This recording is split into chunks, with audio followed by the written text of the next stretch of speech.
Good morning. We're going to carry on today reading chapters 25, 26 and 27.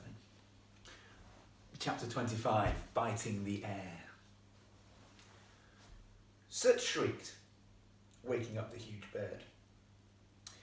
If there is one thing you must know about the great Bavarian mountain owl, it's that the species is not good in the mornings. Oh no, they are by nature nocturnal creatures. So once they go to sleep, they prefer to doze until the afternoon, potter around a bit, have a very late breakfast or brunch, preen their feathers for a while, catch up with the latest owl news, all before they really do anything. Wake up a great Bavarian mountain owl before noon at your peril. That's exactly what the unfortunate boy did. The bird squawked violently at Soot and hopped up from the bed. He bounced up and down for a short while, trying to peck at the little ghost. Next, the bird flapped his huge wings and took to the air. He chased the boy all around Alberta's bedroom, squawking and trying to grab him with his sharp talons. "Ah!" screamed Soot as he tried desperately to fend the bird off. He rushed to the door. It was locked. The owl was pecking at Soot even more ferociously now with his razor-sharp bill. Like a mouse trapped in a house, the boy scuttled around the edges of the room. There was no use. The bird simply dive-bombed him from above. Desperately, Soot started trying to hide behind the glass cabinets, but the owl tossed them aside with his powerful wings. Stuffed owls crashed through the glass and onto the floor. It was a macabre sight. Soon, Aunt Alberta's bedroom was a mess of broken cabinets, smashed glass, and stuffed owls in strange outfits. Frantically, Soot reached for the nearest object he could find. This happened to be a tiddlywink set. He lifted it high above his head and crashed it into Wagner's face, sending multicoloured discs flying through the air. But the great owl kept coming. Soot had to escape. The only way out was the way he came in. The boy dashed towards the fireplace and started trying to scramble up the chimney. "Ah!" he screamed. The owl had grabbed hold of Soot's foot with his bill and was tugging him back now. With his other foot, Soot landed a sharp blow on the bird's head and his bill snapped open to squawk. Squawk! Soot then scrambled up the chimney. With the fireplace well below him, he felt safe for a moment. That oversized bird was giving him the screaming abdabs, which means a fright. But surely he couldn't follow him up here. He was wrong. Soot looked down. Travelling up the chimney like a missile was Wagner, his eyes gleaming in the dark. The bird's bill was biting the air wildly. He wanted to rip the boy to shreds. "No!" screamed Soot, his cry echoing through all the chimneys and tunnels of the house. Chapter 26, Lurking Death. Just as Stella was pouring the detective a glass of the finest sherry in the kitchen, he entered the room with a huge grin lurking under his moustache. The sight of him standing in the doorway when she turned round gave her a fright, and she dropped the sherry decanter. Smash! It joined all the other broken crockery that was strewn across the kitchen floor. "Stupid girl," he said. "Sorry, but you frightened me," she replied. "I thought you were still in the library." "Ah, no. I'm all finished in there, miss." Had Detective Strauss found the deeds? Stella couldn't be sure. She had to choose her words carefully now. "So you didn't find anything of interest in there?" she ventured. "No, miss. Not a sausage." But was the detective telling the truth? For the moment, Stella had little choice but to believe him. She looked down at all the broken crockery on the kitchen floor. "Somewhere down here is the teapot. It's been smashed to pieces, but if I can find just a bit of it, you can take it to your laboratory at Scotland Yard and taste it for traces of poison." The detective shook his head as the girl sank to her hands and knees, sifting through all the pieces of broken crockery. "It must be here somewhere." "Ugh, I really do not have time for this, miss, snorted the detective. Can you please just help me look for the teapot? No, I cannot, miss, he replied angrily. This whole investigation is rapidly descending into farce. The girl was struggling to find any trace of the teapot. Now she felt foolish that she had allowed soot to destroy the single piece of evidence. If we can't find the teapot, we still might find the poison. Maybe my aunt's hidden it somewhere in here. She might have slipped it out of a tin straight into the teapot, she exclaimed. Stella rushed to the larder, rifling through the hundreds of jars and tins in there. Strauss looked on wearily, his impatient sighs making the girl doubt herself, and her search seemed completely pointless. Soon Stella must have emptied every tin, jar, and box in the kitchen. But she couldn't find anything that looked or smelled suspicious. All she unearthed was a mouldy biscuit, dusty remains of some porridge oats, and a small slice of long-forgotten fruit cake. The slice of cake now had white mould growing on the top and a maggot wriggling out of it. Much to the girl's horror, the portly man picked up the slice and wolfed it down in one. I was wondering when you were going to offer me some cake, mumbled Strauss, his mouth full. So, miss, have you quite finished this ridiculous little game of yours? No, and it's not a game, she protested. You have to believe me, detective. Aunt Alberta must have poisoned us all. I'm sure of it. Just let me look through these tins again. The detective sighed theatrically and made a big show of looking at his gold pocket watch. As much as I would like to see you clear out your kitchen, I need to be driving back to Scotland Yard before there is another snowstorm. There is important police business to attend to, real crimes to solve, real criminals to catch, not ones drawn from a silly little girl's fanciful imagination. But, protested Stella. Of course, I will need to file a report as soon as I return to Scotland Yard, so I need you to sign this statement I have prepared. Statement? Asked Stella. Yes, miss. It's standard police procedure. I just need you to sign and date this statement at the bottom here. The detective dangled an official-looking document in front of her, then twirled it around so quickly it was impossible for her to read. What does it say? Stella's father had always told her never to sign anything she hadn't read through thoroughly first. What do you mean, what does it say? It is a summary of all your evidence, miss, and acknowledges that you withdraw your allegation because you have realised it's a complete and utter nonsense. It's not nonsense. It is nonsense. Not nonsense. Nonsense. Is not. Is. Is not. Not. Is. If Stella didn't stop this volley of words, it would go on until dark. This is getting very childish, Detective Strauss. Besides, if I'm going to even think about signing it, I need to read it first. The detective's face began to redden, and he produced a thick, black ink pen. With every word he uttered, the man jabbed the sharp gold nib of the pen towards the girl. Stella gulped. She was scared he was going to stab her with it.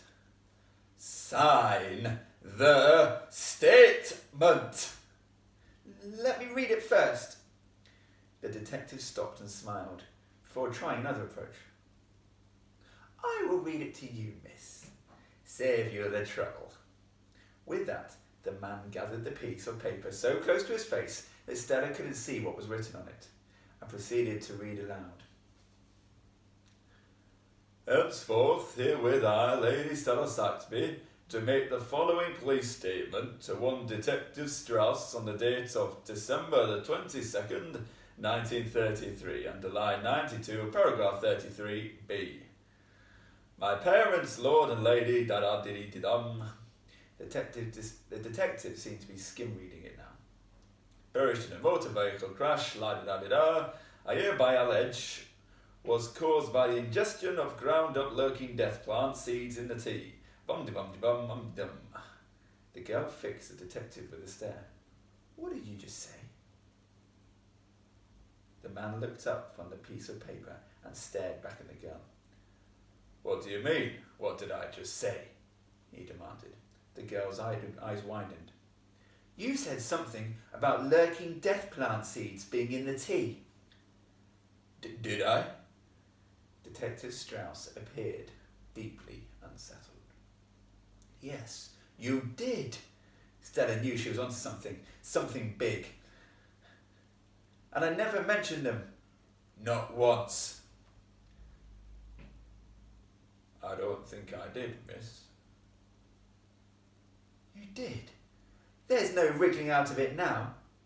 At this point, the man's face was twitching like mad. Chapter 27. Battle of the Billiards Room. As quickly as Soot could scramble further up the chimney, Wagner followed close behind. The owl was snapping wildly at the ghost's heels. Soot had haunted Saxby Hall for decades and knew every twist and turn of the house's huge network of chimneys that ran up and down the house behind the walls. As two tunnels met, the ghost leapt to one side and, tumbling downwards, landed in the fireplace of the billiards room. This was a place where a long line of Lord Saxby's would entertain their male guests after dinner. Here they would play billiards, smoke the finest cigars, and drink whiskey from cut glass tumblers.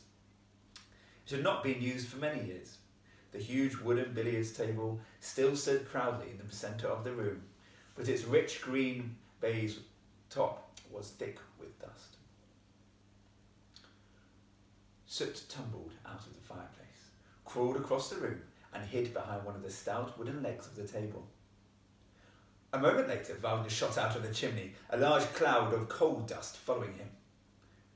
The great bird flapped his huge wings to disperse it and settled on the rug for a moment. He glanced around the room, then tipped his head down and inspected the trail of black foot and handprints that were clearly visible on the cream rug. They started at the fireplace and stopped somewhere under the billiards table. The bird had its prey.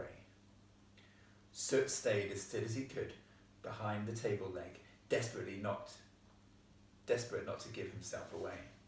But the owl followed the little patches of coal dust that Soot had left behind, hopping on his talons towards the ghost, slowly and silently. Finally, the bird was on the other side of the table leg. Frozen in fear, Soot could hear the bird breathing. The ghost reached one hand up onto the tabletop, and as silently as he could, he grabbed hold of a billiards cue to defend himself. But the wooden cue clunked on the edge of the table, and Wagner hopped to one side. Squawk! The noise the bird made was deafening. Soot held out the cue in front of him, but before the boy could take a swing at Wagner, the owl tore the wooden pole out of his hands with his bill. Then the bird proceeded to snap it clean in two. Snap! However, this gave Soot the chance to leap up out of the way and onto the table. There were a number of coloured balls on the table. Having lived a short life as a chimney sweep, Soot had no idea what the different balls were for, but right now he had a good use for them.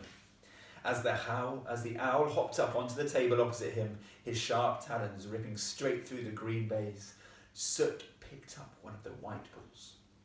With all his strength, he hurled it straight at Wagner. The bird's reflexes were super sharp.